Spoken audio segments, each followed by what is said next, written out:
Welcome back to another tutorial. Today I'll show you how to create this liquid distort background. If you'd like to support my channel, feel free to check out my preset packs, links in the description. So the first thing I did to keep things moving quickly was prepare my base clip. After that I duplicated it and used the Roto Brush tool to separate Ctrl C from the background. The first effect we're going to apply is Displacer Pro. It's a free plugin, so you just need to download it from the official website. Next, we're going to move to the left panel under Transform, where we'll click the stopwatch next to X.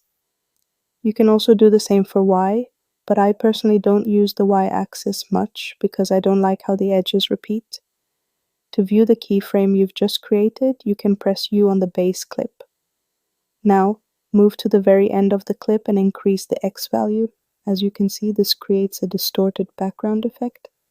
The amount of distortion depends on your preference. In this case, I'll set it to around 60. Then just select both keyframes and press F9 to easy ease them. Now drop down the Map Adjustment section. Under Map Softness, increase the value to around 30. This will give the effect a more liquid-like look. As you can see, the edges are now much smoother and not as sharp. As you can see, it gives you this distort background look, which already looks pretty cool, but if you want to take it up a level from here, you are going to need Sapphire for this. Now go to Effects and search for S_Distort Chroma, drag it onto your base clip, and it's already going to give you this RGB liquid looking background. So what I usually do is I put the amount to about 0.3. Then with the blur lens, I just kind of mess around with it until I get something that I like.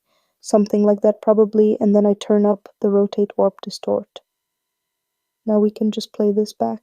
As you can see, like this, you get more of a distorted background look, and it looks very trippy. So this is how you do that look, and if you ever wanted to change the color of it, you could just go and add a hue or a colorama. You can just drag that onto the base as well, click on the colorize, turn up the saturation, and then you can just make this any color that you would like.